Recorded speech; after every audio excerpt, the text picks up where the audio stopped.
Hey everyone, unless you game every single day or nearly every day, what you'll probably find is you launch Steam after like a week or a few weeks, and then loads and loads of your games require updates. And certainly it's annoying how frequently games get updated nowadays, but what I wanted to discuss in this video is why doesn't Steam just have a nice update all button? Well, the short answer is the Steam did used to have an update all button. I actually remember it from ages ago, but during the COVID-19 pandemic, it got removed. And that's because, we were all ordered to stay at home. So many of us were then, if we weren't working, maybe we were playing computer games. And what Steam and Valve, who make Steam, what they actually found is that when everyone was clicking update all, it was absolutely hammering the servers. And that's not really ideal. And so they took away that update all button, and then they made some tweaks to how games were actually updated within the Steam software. And part of that change, which I touched on earlier, is it prioritizes what games you play, and then it looks to prioritize updating them as opposed to the other ones. So if I haven't played, Bongo Cat in like 5 weeks, and there's an update for that, it might not prioritize that if they know that actually I've launched my computer with the intention of playing Cyberpunk, because I do that every day at like 5 PM, for example. Then what Steam are going to do is prioritize an update for Cyberpunk when I come into my system than Bongo Cat, which I haven't played in 5 weeks. Hopefully that example makes sense.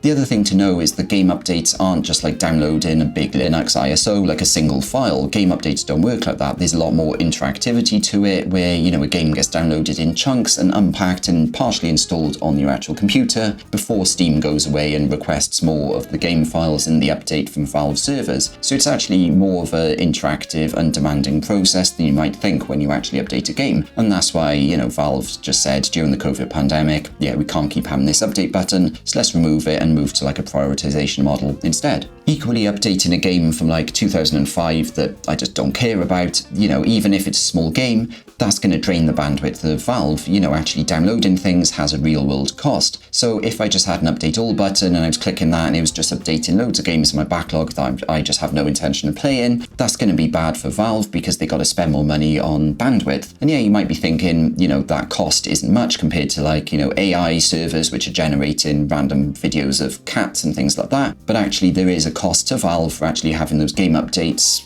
working and having people hammering their servers, updating the games unnecessarily.